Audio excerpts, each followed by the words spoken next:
The live TV, सच सबसे आगे। नमस्कार, द लाइव टीवी आप देख रहे हैं, आपके साथ मैं हूं आदित्य कुमार। इजराइल और हमास के बीच युद्ध चल रहा है। इस युद्ध में हमास जिस तरीके से अटैकिंग मोड में दिखाई दे रहा है और जैसे उसने पहले भी सुरंगों के आधार पर लड़ाई लड़ी, वैसे इजराइल को पूरी तरीके से इजरायली सेना को डर का मतलब माहौल से गुजरना पड़ा और उसके बाद उसको वापस भी जाना पड़ा। और जो युद्ध विराम की जो बात की जा रही थी, इसमें इसीलिए युद्ध विराम के लिए इजराइल राजी हो गया क्योंकि इजराइल के सैनिक यानी जो आईडीएफ के सैनिक थे वो पता ही नहीं लगा पा रहे थे कि हमास के लड़ाके आ कहां से रहे, कैसे हमला कर रहे हैं। अब उनके सैनिकों का एक बयान भी जो सामने आया है, जो वायरल हो रहा है, जिसमें कहा जा रहा है, वो कह रहे हैं कि हमको नरक में भेज दिया है हमारी सरकार ने। सैनिक ही कह रहे हैं कि उनको नरक में भेज दिया गया। हमें दिखता ही नहीं कि हमास के सैनिक कहां हैं, लेकिन वो हमें देख ले जाते हैं, वो हम पर अटैक कर देते हैं, हम उन पर अटैक भी नहीं कर पाते। हमारी तो ऐसी हालत हो गई कि पूछिए मत। ये आप देख सकते हैं कि एक हमारे पास पोस्ट आया हुआ है, एक्स पर ये पोस्ट है जो वायरल हो रहा है, जमकर वायरल हो रहा है। इसको लेकर चर्चा जगह जगह हो रही है कि आखिरकार इस पोस्ट में क्या कुछ इजराइल के सैनिक कहते हुए नजर आ रहे हैं। ये तुर्की उर्दू की तरफ से ये जो है एक पोस्ट डाला गया है। इस पोस्ट में लिखा हुआ है, उर्दू में लिखा हुआ, मैं आपको हिंदी रूपांतरण करके बता रहा हूं क्या लिखा है। इसमें लिखा है, हमारी सरकार ने झूठ बोलकर हमें नर्क में पहुंचा दिया। यानी इजराइल के सैनिक ये कह रहे हैं कि इजरायली गवर्नमेंट यानी कि बेंजामिन नेतन्याहू ने अपने सैनिकों को नर्क की आग में झोंक दिया है। आगे कहते हैं कि हमास के लड़ाके हमें नहीं दिखते, यानी हमास के लड़ाके हमको दिखाई नहीं देते जबकि वे हमें देख रहे होते हैं। ये कहना है एक आईडीएफ के जवान का कि वो हमें देख रहे होते हैं लेकिन हम उन्हें नहीं देख पाते हैं। ऐसी सिचुएशन में युद्ध करना कैसे संभव हो पाएगा? वहां से अटैक हो जाता है, हम जब तक संभलते हैं तब तक हमारी तो पूरी बटालियन, पूरे जो सैनिक है, टैंक है, वो सब तबाह हो जाते हैं। इजरायली सैनिक अपनी सरकार के खिलाफ भड़क उठे हैं। तो ये जो भड़कना है इजरायली सैनिकों का, ये दरअसल खुलकर सामने आ रहा है। और आप जानते हैं कि सेना अगर बगावत पर उतर आती है, सेना अपनी सरकार के खिलाफ अगर खड़ी हो जाती है तो फिर सामने मुसीबतें भी एक साथ खड़ी होकर सामने आ जाती हैं। तो जिस तरीके से ये तस्वीर निकलकर सामने आई, जिस तरीके से खबर निकलकर सामने आई है कि अपनी सरकार पर इजरायली सैनिक भड़क गए हैं, वो कह रहे हैं कि हमें नर्क में भेज दिया गया है, हमारी स्थिति बिल्कुल बद से बदतर हो गई है, हमारी सरकार हमको ध्यान नहीं दे रही, हमास के लड़ाके हमें दिखते नहीं जबकि वो हमें देख रहे होते हैं। ये सब बातें कही जा रही हैं। यानी हमास के लड़ाकों के आगे इजरायली सेना पस्त नजर आ रही है। लेकिन ये बात मानने को कोई तैयार नहीं होगा। ना ये बेंजामिन नेतन्याहू मानेंगे, ना ये इजरायली सेना मानेगी और ना इस बात को अमेरिका ही एड्रेस करेगा। लेकिन आप जानते हैं कि ये युद्ध कितना खतरनाक होता चला जा रहा है और किस तरीके से इजराइल के अंदर ही अब विद्रोह शुरू हो गया है।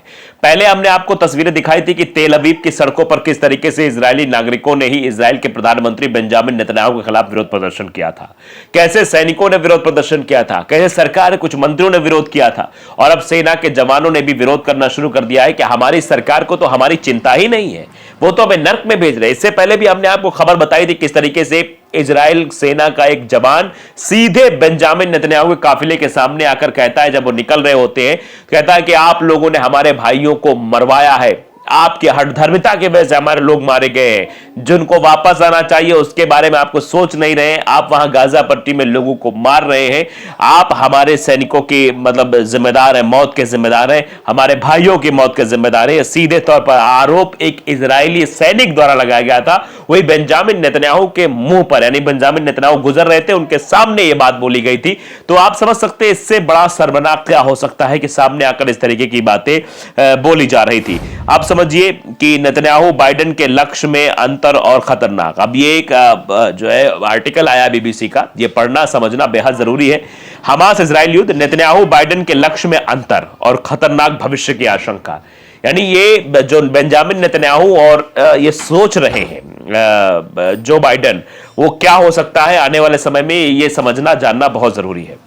इस साल 7 अक्टूबर को इजराइल और हमास के बीच शुरू हुए युद्ध के अंत में एक बड़ी सी अज्ञात जगह छिपी हुई है जिसे भविष्य कहा जाता है। बिल्कुल सही ये लाइन है कि भविष्य में आखिरकार इस युद्ध का परिणाम क्या होगा। इजराइल जीतेगा तो क्या करेगा, हमास जीतेगा तो क्या करेगा। जो जिंदगियां अभी तबाह हो रही है उनके बारे में किसने सोचा है, यह अपने आप में बड़ा सवाल है। पुरानी यथास्थिति खतरनाक और दर्दनाक थी। खासकर इजरायली कब्जे वाले इलाकों में रहने वाले फिलिस्तीनियों के लिए सब बहुत जाना पहचाना था। लेकिन 7 अक्टूबर के हमास के हमले और इजरायल की जवाबी कार्रवाई में यह ध्वस्त हो गया। एक सदी से भी अधिक से जॉर्डन नदी और भूमध्य सागर के बीच जमीन के एक छोटे लेकिन प्रतिष्ठित टुकड़े पर नियंत्रण हासिल करने के लिए यहूदी और अरब आमने सामने हैं। कई बार युद्ध भी कर चुके। शायद सबसे सुरक्षित और सबसे दुखद यह मान लेना है कि जिस संघर्ष को नया रूप दिया गया है वो चलता रहेगा। साल 1948 में इजराइल का गठन हुआ था, उसके बाद हर दूसरे मध्य पूर्व युद्ध के बाद यही हुआ है। लेकिन कुछ अन्य विकल्प भी हैं। यहां उन तर्कों का भी जिक्र किया गया है जो कुछ अहम लोगों ने दिया है। बेंजामिन नेतन्याहू के मन में क्या चल रहा है, इस पर भी एक तर्क दिया गया है। इजराइल के प्रधानमंत्री के पास अगर अगले दिन के लिए कोई योजना है तो उसे उन्होंने बताया नहीं है। इजराइल में बेंजामिन नेतन्याहू के विरोधी उन्हें सुरक्षा और खुफिया विफलताओं के लिए दोषी ठहराते हैं, जिसकी वजह से 7 अक्टूबर को हमास का हमला संभव हो पाया। विरोधियों का कहना है कि नेतन्याहू की एकमात्र वास्तविक योजना सत्ता में बने रहना और अपने ऊपर लगे भ्रष्टाचार के गंभीर आरोपों में दोषी साबित होने से बचना है। नेतन्याहू ने अपना करियर इस वादे पर बनाया कि वो मिस्टर सिक्योरिटी हैं, एकमात्र ऐसे व्यक्ति हैं जो इजराइल को सुरक्षित रख सकते हैं। हमास ने उनके ब्रांड को चकनाचूर कर दिया, जो इजराइल के राजनीतिक संघर्ष से पहले ही बुरी तरह क्षतिग्रस्त था। युद्ध के बाद क्या होगा, इस बारे में प्रधानमंत्री का व्यापक बयान यह माना जाता है कि इजराइल जीत की घोषणा कर सकता है। ये सभी गाजा पर कब्जे की ओर इशारा करते हैं। इजरायली अधिकारियों ने सीमा पर बफर जोन बनाने की बात कही है, हालांकि वो इसका कोई विवरण नहीं देते हैं। नेतन्याहू ने विदेशी शांति सैनिकों की भूमिका को अस्वीकार कर दिया है। जॉर्डन के विदेश मंत्री अयमान सफादी पहले ही कह चुके हैं कि अरब देश इजराइल की ओर से छोड़ी गई गंदगी को साफ नहीं करेंगे। उनका कहना है कि गजा में कोई अरब सैनिक नहीं जाएगा, कोई भी नहीं। हम दुश्मन के रूप में नहीं देखना चाहते। नेतन्याहू ने अमेरिकी राष्ट्रपति जो बाइडेन की उस योजना को भी खारिज कर दिया जिसमें उन्होंने हमास को राष्ट्रपति महमूद अब्बास के नेतृत्व वाले फिलिस्तीनी प्राधिकरण से बदलने की बात कही थी।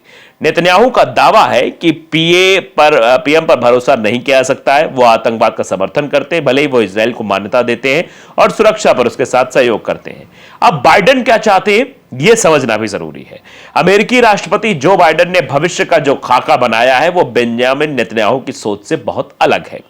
बाइडेन का इजरायलियों को सैन्य, कूटनीतिक और भावनात्मक समर्थन जारी है। वो बंधकों के परिवारों से मिले और उन्हें गले लगाया। संयुक्त राष्ट्र सुरक्षा परिषद में अपने राजनयिकों को युद्ध विराम प्रस्तावों को रोकने के लिए वीटो का उपयोग करने का आदेश दिया। बाइडेन ने इस क्षेत्र में 2 विमान वाहक पोतों की तैनाती का आदेश भी दिया जो बड़ी मात्रा में हथियार इजराइल भेजे।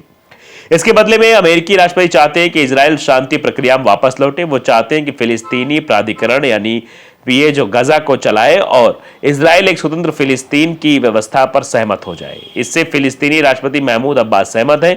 वो 7 अक्टूबर के बाद से बहुत हद तक दर्शक की भूमिका में भी दिखाई दे रहे हैं। तो ये हमने 2 चीजें बताई हैं, लेकिन आप इस बात को भली भांति जानते हैं कि अपनी हठधर्मिता के चलते किस तरीके से एक सुपर पावर बनने की कोशिश में बेंजामिन नेतन्याहू लगे हुए। लेकिन आगे का क्या होगा ये आप भी जानते हैं। और जिस तरीके से इनके सैनिक डरे हुए वो तो बताता है कि हमास के आगे आईडीएफ के सैनिकों का टिकना नामुमकिन है। द लाइव टीवी को अगर आपने सब्सक्राइब नहीं किया जरूर करिए, बेल आइकन दबाइए ताकि सच खबर आप तक पहुंचती रहे। नमस्कार। द लाइव टीवी, सच सबसे आगे।